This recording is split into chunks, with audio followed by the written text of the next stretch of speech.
Hey, everybody. I'm in the show. You are in the show. Hey, How Glenn. exciting. How Hey, are you? Ben. I'm just Ducky. How are you? Flippin' great, man. uh, Wow. Flipping so, great. flippin' great. Yeah. That sounds like you were trying not to swear. Yeah, I definitely cannot swear on a show, on a live show for this. I can't flip and do that for No, sure. it'd be flipping irresponsible and flipping inappropriate. For sure it would. Let's get to some questions. If you have questions for Mr. Glenn Ambrose, here's what you do. You type your question in the comment, and then I put it up on screen, and Glenn will answer it. We're here for the next half hour. That's why we're here. We're here to answer your questions. All right, Glenn, I have some questions for you that we got from some listeners beforehand. How do you build more structure in your life so you can focus on what's important? I'm not telling. Okay, this has been a live Q&A with Glenn Ambrose. By the book. By the book, it's better than the talk. How do you build more structure to focus on doing what you want? Well, that's one of the biggest parts is getting clarity that the structure is going to give you what you want. So actually, and I've been teaching this for a while, and it's funny, I just saw a quote about this like yesterday, I think, from like somebody else like on Instagram or something, and which is cool. And I was like, hey, that's the same stuff I teach. It's understanding that, you're bringing in, I think they use the word discipline, but discipline, structure, whatever, you're bringing that in to acquire freedom. Because the reason that we struggle against bringing structure into our lives is because it feels like it's stripping us of our freedom. We don't like, unconsciously, we don't think things through. So we just kind of react. And it's like, oh, let's bring in structure. Unconsciously you go, no, I want to be free and do what I want, man. Don't make me do stuff. I want my freedom. But we're actually stripping ourselves from our true freedom by giving ourselves this fake pseudo freedom that doesn't amount to anything. So it's really about understanding that if you bring in, like when I didn't have any structure in my life and I was floating around doing whatever I wanted, however I wanted, I was getting very little accomplished. So I didn't have much free time. My business wasn't doing very well, so I didn't have much money. So I didn't have free time or money, which are two of the things that can really help us have freedom to do whatever the heck we want. And I didn't have either one of them, so I understood that if I brought in some structure, then I could be more productive and I could set aside free time and I could have more free time. I could be more productive when I was doing things. And so right off the bat, I would actually have more time instead of less time. And then also, if I'm more productive, then I'm going to be making more money. And then I can add that into the mix. So I started seeing that bringing the structure in was going to give me the freedom that I really wanted. I don't want some, sit around inside my house, barely paying my bills, not being able to do anything and calling that freedom. I wanted the real freedom to be able to go do stuff and experience fun things, So once I understood that, then it was easier to implement it, and then bringing in the structure, it's make your plan ahead of time. Like I'm going to start this next week. So I'll make the plan now. And that'll relax your ego. So your ego is not fighting against it. Then you make your plan. Oh, he's not doing anything now? Oh, okay. Just let him make his plans. We'll sabotage it when it comes time. So then you make your plan and then you stick to it. You show yourself the respect enough to stick to your plan. Because we run around disrespecting ourselves all the time.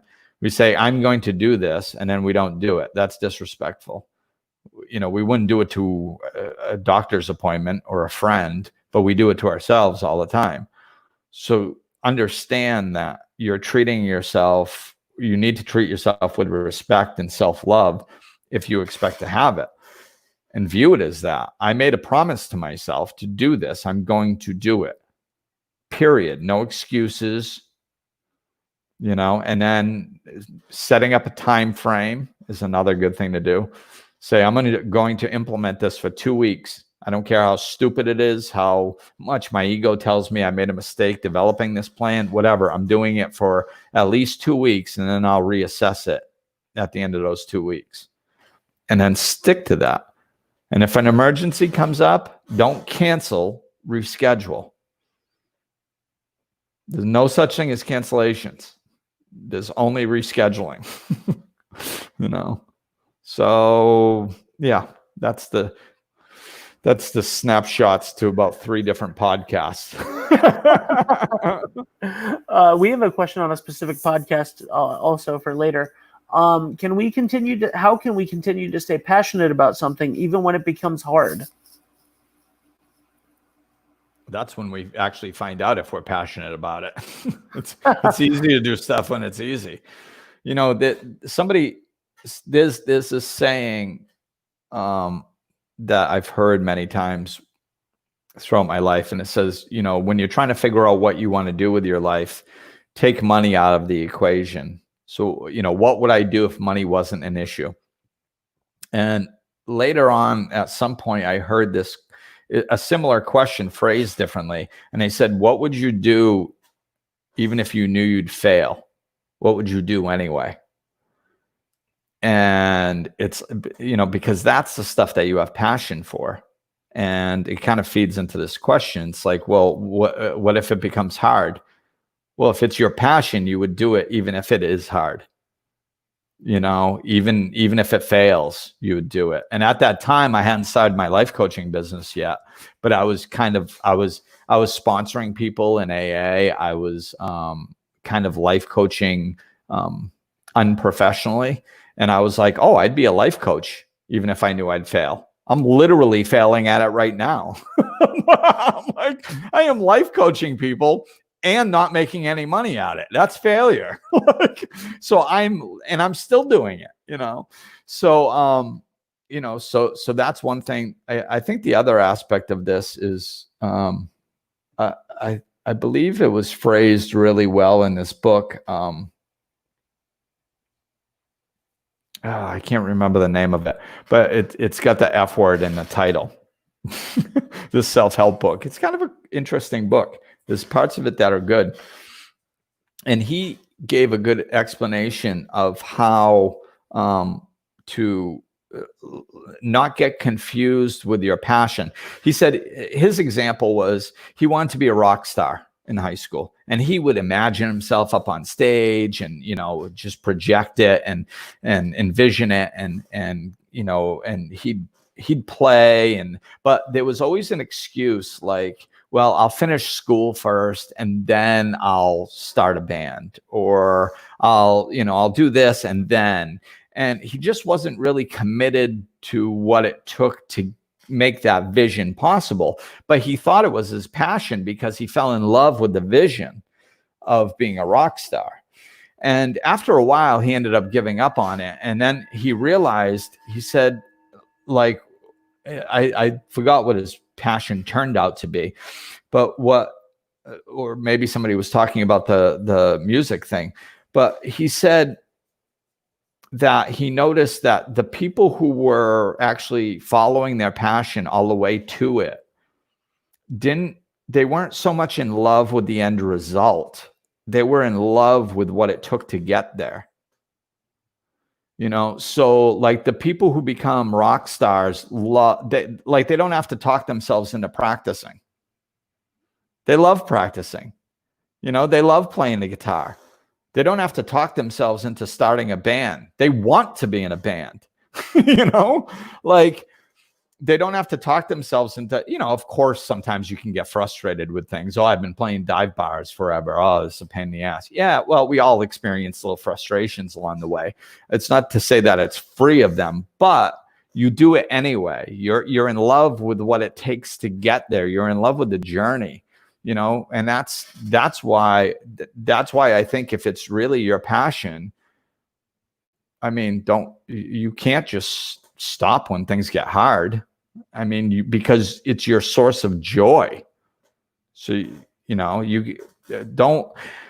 The only other way I think to look at this is that I've seen in a new age spirituality, sometimes we get too caught up with like letting go and letting God. So whenever any obstacle pops up, we go, oh, I guess I'm not supposed to do this. I guess it's not in the divine plan and stuff like that. And it's like, no, man, you got to put effort into stuff.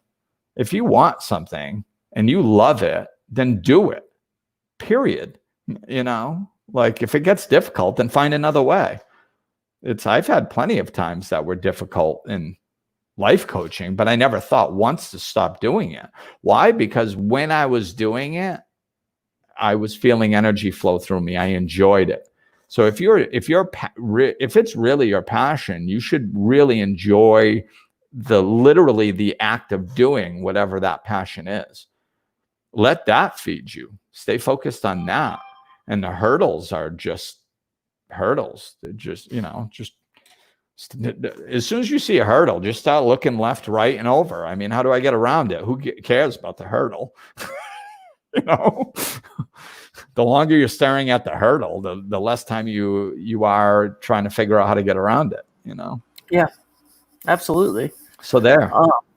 Okay, so there. If you guys have any questions, send them into the chat Type your question in the comments and we will answer it live. On that side. Yep. Okay, we have another question. This is the one that I told you that was based on a podcast. I recently listened to your podcast on Insight Timer about energy vampires. I feel like I may be going through this right now. I have a friend who wants all of my attention, and I gladly give it to them. I'm not saying I don't get anything out of the friendship. My friend is great. But every time I try to set a boundary, they do things that lead me into the direction of giving them more of my attention again. I know that you always say all work is self-work, so how can I work on myself to fix this situation? You have to start standing in your boundaries. It sounds like you're just getting manipulated. Like you got to keep your eyes on the prize, which is kind of difficult when you first are starting to learn how to set boundaries because you're just not good at it yet. It's new. So you set and plus, we all want to be good people, and we don't know what that is or what it looks like or how to be one, but we think we want to be good people. So it's like, it's very important not to be what we'll deem as rude, but which is actually just firm. There's a difference between firm and rude. And all it is the energy in which you say it. It's not what you say, it's how you say it. If you're sitting there going, I'm sorry, this just doesn't work. That's firm. Just doesn't work. Don't do that to me. That's rude. Rude is about somebody else. Self-love is about you. So it's just the energy in which you do it. If you set boundaries out of self-love, it's about you. It's not about what the other person is doing. They can want to take all your energy. That shouldn't even be part of the topic. You shouldn't want to take all my energy. Don't you understand it's draining me? Don't you putting it all on them. Like it's got nothing to do with them. It's got to do with you, what you like. This doesn't work for me. This, we're going to have to stay in, like, I don't want to talk about this. We've been talking about this and it's just draining me. I don't want to talk about this anymore. Well, yeah, but no, I just don't want to talk about it anymore. Yeah. A boundary is only as good as you hold it. Like if you set a boundary and then somebody steps over it and then you just move it backwards, it's not a boundary, and then they step over that one, then you move it backwards and you go, geez, I don't know why this person isn't getting it. It's because you're not holding your boundary. That's why. Right. So you got to be clear on what your boundary is and stand in it. And What about if you set a boundary and then you cross the boundary yourself? Well, there you go. That's a problem. You can't, you know, you can't. I mean, if you set a boundary, it doesn't matter who crosses it. It's up to you to hold it. Don't set a boundary if you're not going to hold it, because if you set a boundary and you don't hold it one way or the other, all you're doing is you're teaching the person to not listen to whatever it is you say. Mm-hmm. Because you're showing them by your actions speak way louder than your words. So if you say, hey, we're not going to discuss this, and then you discuss it, you just showed them by your actions to whatever you do, don't listen to what I say. Whenever I tell you not to do something, please, if you ignore that, if you ignore the words that come out of my mouth, you will get whatever you want. Oh, okay, good. And it's all subconscious. They don't know they're doing it, but they do it. Everybody does it. Kids are wonderful at it. That's half the battle of parenting right there. Like, if you're not consistent, they're going to walk all over you. Yeah. And so will your friends. Right. If you don't. But so it's just about really getting clear on what the boundary is, how you're going to reinforce it, and standing in it, and just doing the actual action of setting it and then not budging. And then if somebody, I've been up against some pretty tricky characters in my day, and I'm not perfect, and I've lost my attention, and I set a boundary, and then somebody kind of danced and backdoored me and came in, and all of a sudden I'm like, wait a minute. I just said like 15 minutes ago that I wasn't discussing this, and now here we are in the middle of a discussion. How the heck did you get me back here? All right, discussion is over. So as soon as I recognized that I got tricked into it, time out, mid-sentence. I don't give a crap. As soon as my awareness realizes that I'm in it, it's time to reset that, Yeah. I think that it wasn't the topic of it, but I think that like our second episode that we ever did 6 years ago was on caring for yourself to better care for others. And you talked about boundaries. And I said in that episode that I was horrible at creating boundaries and sticking to them. And I think that I might be worse now. I don't know. It's like maybe the one thing that I have not improved on at all.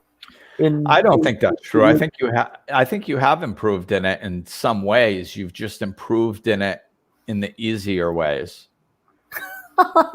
Well, like it's easier to set boundaries in different situations, right? Like I think you're fairly good at setting a boundary with a child. Yeah. So there's progress. Okay. I think you're better at setting boundaries with some of your closer friends. In some ways, at least. But right. It's like, and even your family. But it's just like there's certain situations where, like to really learn it, you need to be good at it. You need to be able, not even necessarily good at it. You just need to be able to do it in all situations.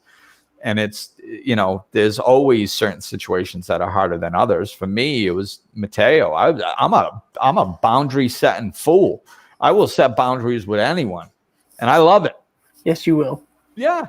But that kid, it was always hard for me, and when I was in relationships, it was hard sometimes, so it's like, it's harder for me. It's harder, the more emotion around the person. I think it's generally like that for a lot of people.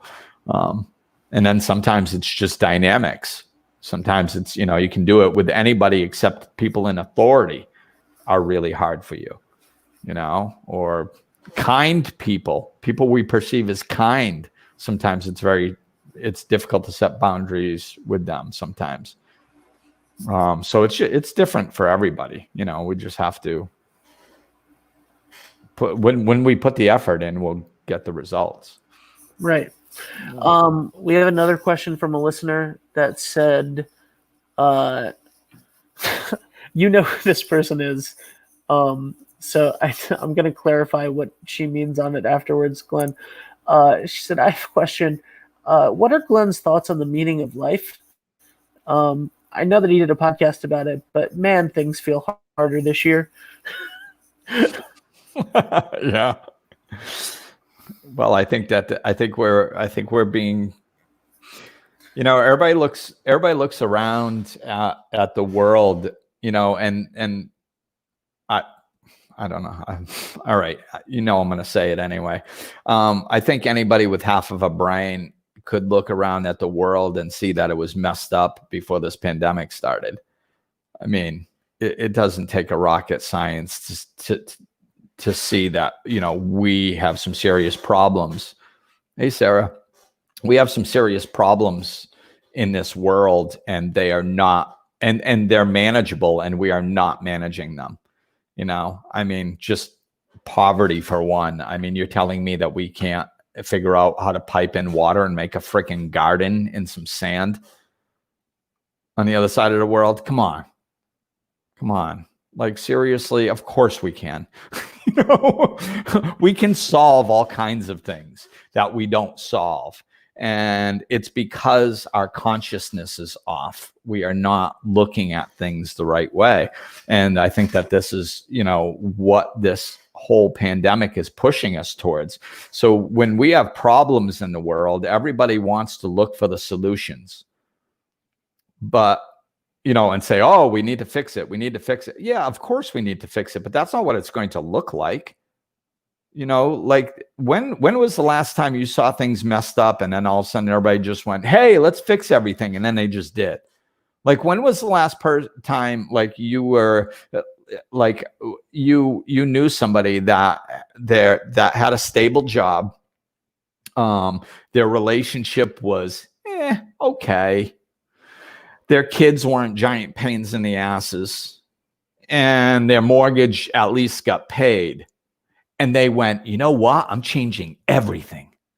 I'm going to do all the inner work. I'm going to awaken spiritually. I'm going to find the meaning of life. I'm going to dive in and look through my past and feel all the pain and process it and come out the other side. It's going to be awesome. Nobody ever does it in a scenario like that.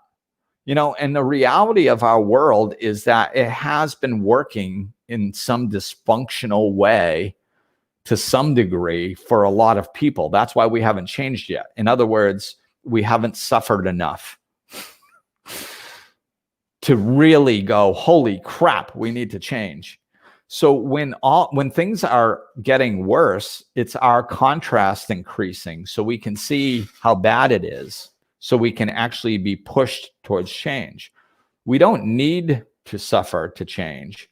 It's just that's usually how it happens, because nothing else captures our attention. So now I try to change before I suffer. Or if I start suffering very minimally, I try to change, because I don't want to wait until I suffer dramatically before I change.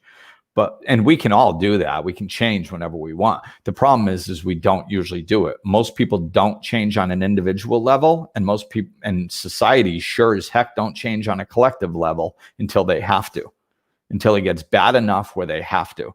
So you got to keep in mind, the worse things are getting, the closer we are getting to our suffering point.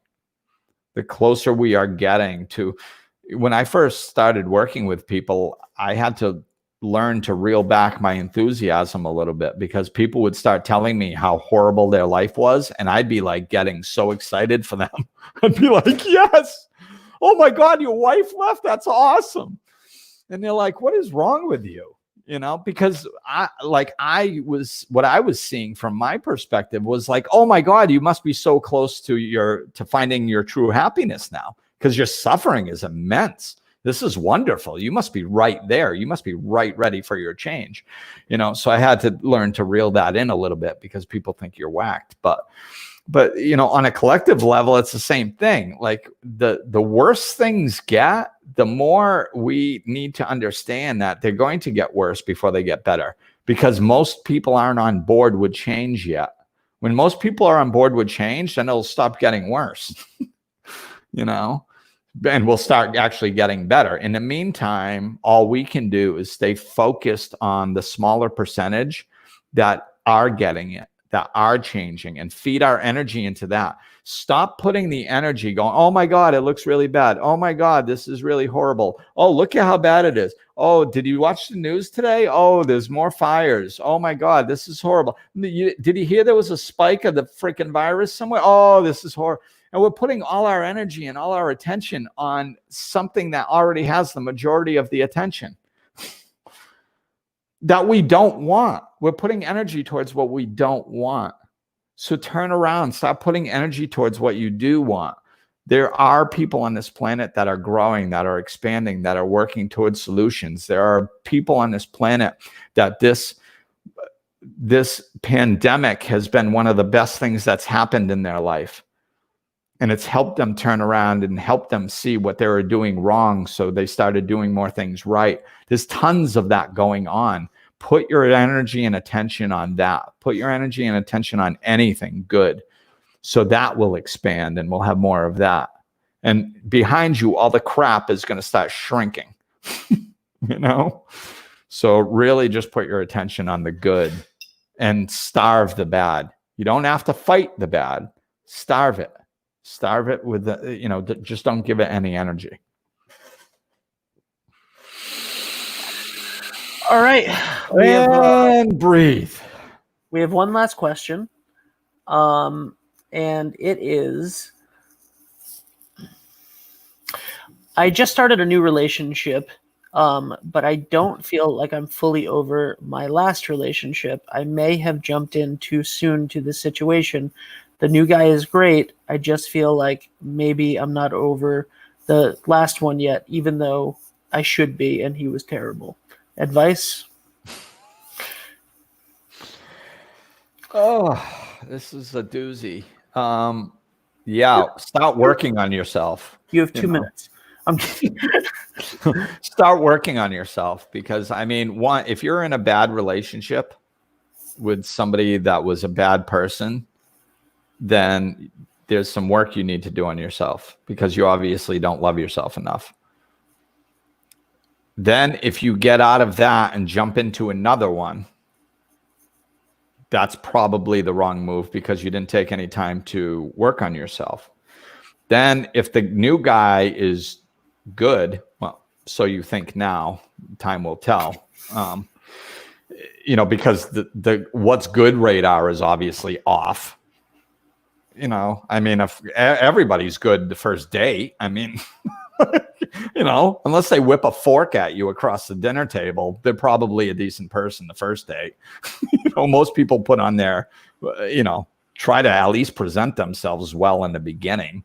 But like, you know, if you're, let's say he is a good guy and you're not capable of connecting with somebody that's actually good because you're hung up on somebody that's not good.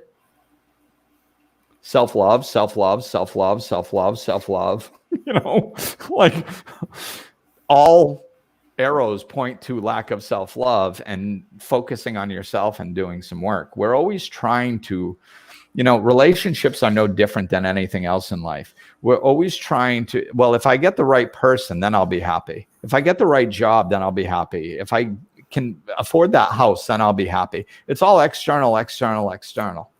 And none of it is going to bring you happiness. Do the inside work.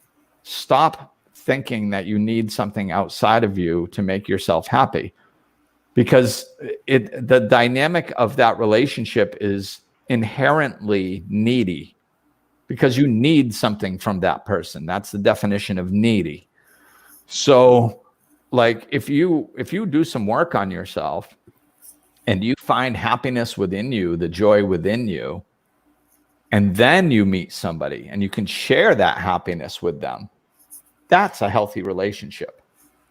But using somebody to make you feel good because you feel like shit is not good. It's a temporary fix, and they're going to fail.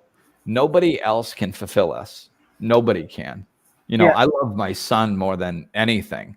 And if I put my happiness in his hands, he's going to drop it. It's going to shatter because he is not me. There's no way he could know what I need all the time, every time, and give it to me. You know, my happiness is in my hands, and I need to anchor into that. And then I actually have something to bring to a relationship. We should be looking at what we can bring to relationships, not what we can get from them. You know, I think that's foundational.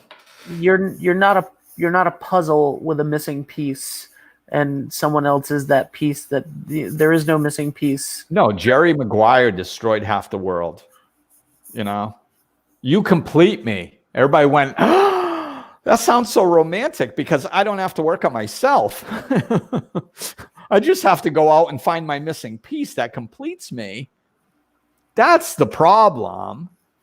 It has nothing to do with me. It's just that I haven't found my guy yet. I haven't found my girl yet. That's the problem. And that's much, much better because then we don't have to do the hard work about going within and working on ourselves. Yeah. You know? But the problem is this is, and you want some evidence that this is what I'm saying is true. Look at the divorce rate. You know, the divorce rate is what, over 50% at this point? You want to know why? Is because this spiritual awakening is happening and more people are bubbling up with that feeling. This might sound weird to people who haven't heard it before, but there is one of the biggest things of the spiritual awakening is this bubbling up within people going, there must be more to life than this. I think I'm supposed to be happy and I'm not. I think I'm supposed to be fulfilled and I'm not. That little inner yearning, generations before us did not have it at the level that we are. It is bubbling up inside of us all so uncomfortably that 3/4 of the country is taking either legal drugs or illegal drugs to push it back down because they feel so uncomfortable. So what happens is when that bubbling up starts coming and we start going, yeah, but I got the job, I got the house, I got the car, I got the spouse, and I'm still not happy. The first thing we do is we go, must be your fault. It's the first thing. Because we don't like looking at within ourselves. We don't like doing the hard work. It's not natural. We think happiness is external, like I was saying earlier. We think if I have the right guy and I have the right car and I have the right house, then I'll be happy. And I'm not happy. The house seems fine. I love my car. I can't get rid of the kids. Let's ditch the guy. You know, it's the easiest thing to dump, the girl or the guy. It's the easiest person to blame for your unhappiness. That's why everybody gets divorced. And then one of two things happens. They either go, oh, crap, I'm still not happy even without them. I better start turning within. Or they just go get another one, look just like the last one. Or looks completely different, but acts the same. You know? And then they just repeat the cycle. I mean, patterns in relationships. Has anybody heard of that? Mm-hmm. Happens fairly often. So until you do the inside work and find happiness within, you're not going to have a healthy relationship. So whatever you're spending time building outside of yourself, when you haven't done the work inside, is going to fail. This is what Jesus was talking about building a house on sand. There's no foundation. It's going to crumble, guaranteed. So once you do the work on yourself, build a foundation, and then you can actually have have everything that you want. We can have everything we want. It's just we have to stop living from the outside in and start living from the inside out. And remember, God is greater than the ups and downs. Nice shirt. Thanks. All right, I have one more question. All right, I will answer it because it's you, Ben. Okay. What if you don't put the onus on outside influences for your unhappiness or a situation? And what if instead you put your, and this has nothing to do with the last person's question. It made me think of it, but it's not related. what if you're incredibly hard on yourself, but and you think that the reason that certain things aren't working for you are like because you do want to focus on yourself and do the self work and stuff, right? But when you're struggling with something, and it can be a slippery slope from like improving yourself and being critical and looking within to like self-hatred. Yeah. Well, and it's a good point. You need to be clear on that. Judgment has no place. Amen, Sarah. That was awesome. Yeah. So like, we have to be clear that like, it's, beating ourselves up and judging ourselves holds zero value. It doesn't do anything. It doesn't help. It's, we can look at the past and learn from it and go, oh, okay, I did this. I shouldn't do that because of this. And, that's being critical. That's looking at, I don't even like that word critical. It's just learning from the past, like, oh, last time I went to the beach, I forgot a towel. I'm going to try to remember to bring a towel next time. That's all. Doesn't mean anybody's a bad person. So we have to stop judging ourselves. Not judging ourselves is one of the biggest things that we need to do in just about every area of our spiritual growth. Stop judging ourselves and stop judging others too, but stop judging ourselves because it makes you feel like crap about yourself. It lowers your self-esteem and makes you less capable of taking positive action. So it's not about that. It's about, but you do have to deal with it. You have to take responsibility for your life. Your life is nobody else's responsibility than yours. So if you want it to be better, you need to take steps to make it better. So if you need to hire a life coach, if you don't know what you're doing, go hire a life coach. I mean, I saw this with personal training. Do you know how many people I saw in 15 years of personal training that said that they shouldn't need a personal trainer? They shouldn't have to spend money on a personal trainer. They should be able to do it themselves. They should be able to figure it out. They should be able to motivate themselves. And everybody that was doing all those shoulds, they're in the same place 2 years, 5 years, 10 years later. Worse, usually. So it doesn't matter if you should or shouldn't. That's judgment. That's a waste of time. If you need help, get it. Talk to a life coach, talk to a priest, talk to therapists and counselors. Lots of insurances cover them. Priests are free. There's ways that you can do it. Group life coaching sometimes is cheaper. But don't, if you need outside help, get it. But don't make excuses for it. And, a lot of times that slippery slope is just another way of navigating a way to stay stuck. It's like, oh, but a lot of that doesn't work if you're honest with yourself. It works when you're talking to other people that care about you. So like, it doesn't usually work with me because I can see through it. Like most people, if somebody comes to me and goes, oh, well, I want to do better, but geez, I've been really hard on myself. Like, come on, we'll stop being hard on yourself. Next, like, let's go. Let's do this. Let's make some corrections. Come on, move forward. Let's go. But when, like within yourself, it sounds good.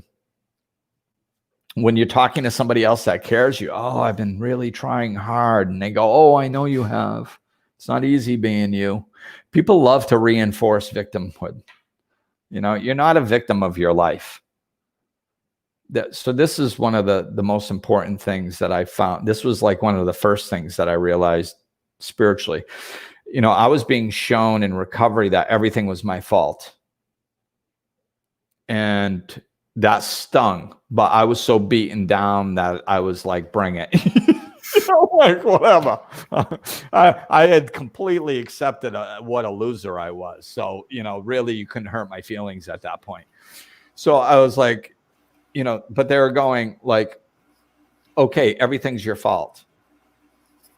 But as I was truly absorbing that and understanding it, the light was going on, going, oh my God, everything's my fault.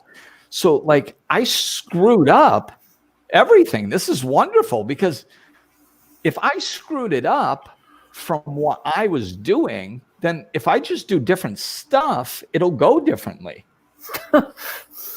Oh my God, it was such a revelation to me. I was so excited because like I thought I was a victim of life, and I had tried everything and I worked real hard and nothing was my fault and it was horrible and life dealt me a bad hand and all this crap.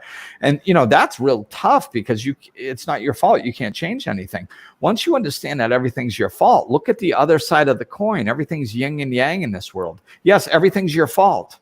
The other side of that coin is you have full empowerment over your own happiness. Sweet. I have everything I need to design a happy life.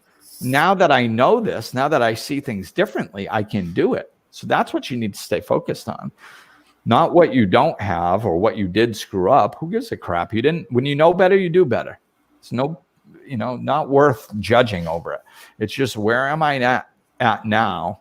And I'm going to use the tools that I'm learning to create the life of my dreams, because I have that capability. And get lost in the excitement and the enthusiasm of creating the life of your dreams, instead of getting caught, instead of getting weighed down with the negativity of a bunch of past stuff that didn't work. Okay, I'm going to finish my tea now. All right. Thanks, man. You're welcome. Yeah. Sorry, got in my head for a second. Let's tell people where they can find you and to order the book and stuff. Okay, I'll do that. Thanks. Order the book and stuff. You can find me at glennambrose.com. Thank you, Ben. Oh, and hi, Kate. I saw your comments popping up. So glennambrose.com, check it out. We got these lives. Join the email list, get the free videos on Fridays, read 2, 3, 5 years worth of blogs that are on there for free. Listen to 175 podcasts that are out there. There's plenty of information. Take it in. Content. There's so much content out there. So much content. Oh, and actually, I do want to mention one other thing for those people who are still listening. It seems like I've been noticing with a lot lately, the last 2 or 3 weeks, people have kind of hit a wall with their growth. The people who have chosen to grow are kind of like tired now, and they're like, oh, okay, I grew. Like, can it be over now? The people who've been hanging on for dear life are completely fed up.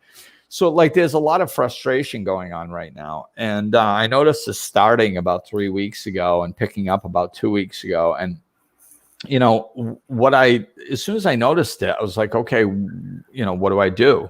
It's like, well, dive in deeper, which is always the answer. So I dove in deeper, and, it feels like we had this huge wave. That's what the pandemic and the Black Lives Matter, I think, is even combined in that wave to some degree. It was a gigantic wave, and a wave has lots of energy. And if you chose to ride the wave, then you got a hell of a ride, and you got really tons of growth because of the size of the wave, the amount of energy that was involved in it. So you probably grew a lot. If you decided to resist what was happening, the reality of the pandemic and everything, then you probably got crashed by a wave, and it probably hurt, and you probably have been going through a lot of suffering.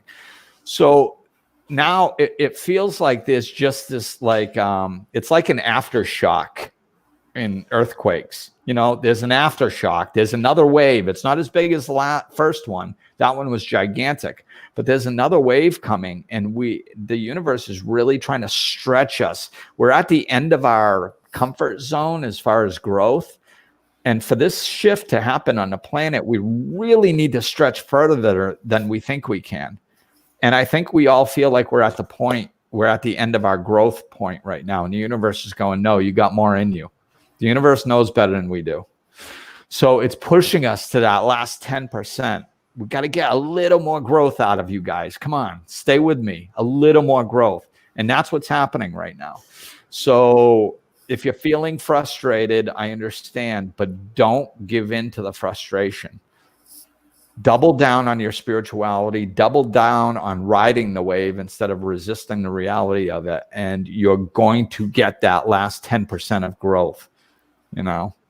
So I've been noticing that. So I kind of wanted to put that out there to everybody. All right. Well, that makes a lot of sense. I definitely feel like people have hit I feel like people have been hitting a wall recently with a lot of stuff. And, and I know personally right now, I feel like I'm hitting a wall with some stuff. We all are. Everybody I know is. Yeah. So it's in their own personal way. So it's like, double down and just, hang in there. Spiritual work feels frustrating when you're tired, like when you've been working a while and you kind of hit a wall and you go, I don't want to do this anymore. It's hard work. When we're in that space and we think about doing more spiritual work, we go, I don't want to. I've been doing a bunch of it and it's more work and I'm tired. And when do I get a break? And that's just because we're caught up in the frustration of it.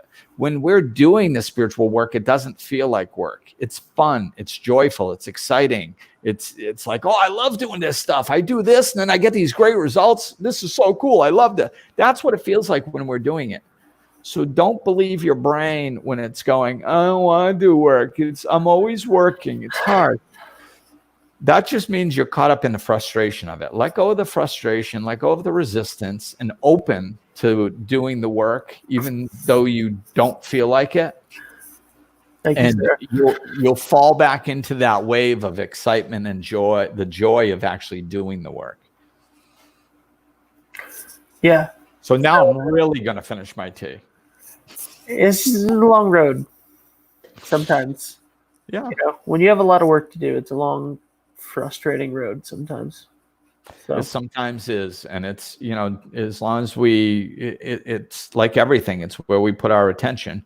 Like when things get frustrating, we have a tendency to go, yeah, but they really get frustrating. Like, yeah, just frustrated is frustrated.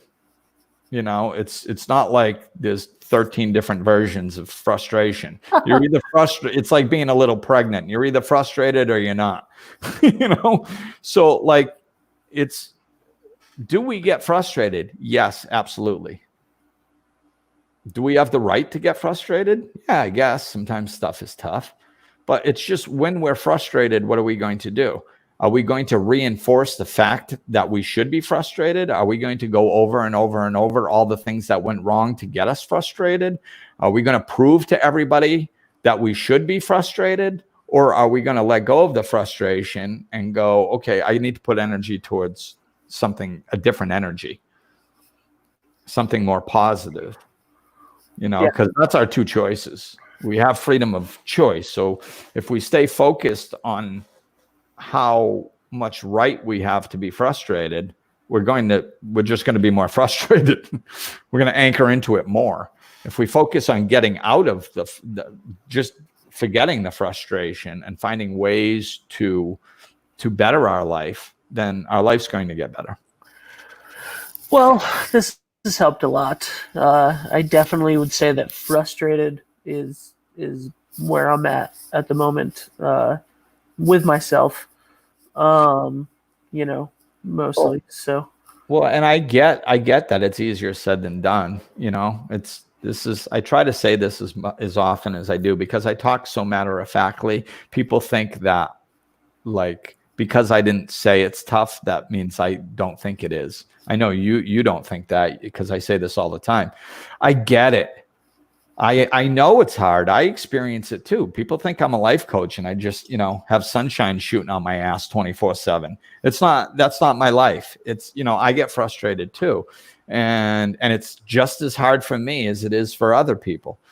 But it's, it's just, I have to remind myself, hey, Glenn, I have to give myself a talking to. Be like, Glenn, come on, you know this, and blah, blah, blah, blah, blah. And then at the end of the day, if I choose to get out of it, I do. And if I don't, I don't. And it is hard. Spiritual work, there's a term, spiritual warrior, for a reason. It's some of the hardest work you'll ever have to do. So I agree. It's not, just because it's simple doesn't mean it's easy. Yep. Yeah. All right. So now I'm going to finish my tea. I'm so sorry. We went an hour again. It's all good. We went an hour, and I said you had 2 minutes left at 6:28. So we know how it goes with us. When we get rolling, man, there's no stopping us. And the last half hour was life coaching anyway. So whatever. All right. Go to glenambrose.com. Thanks, everybody. See ya.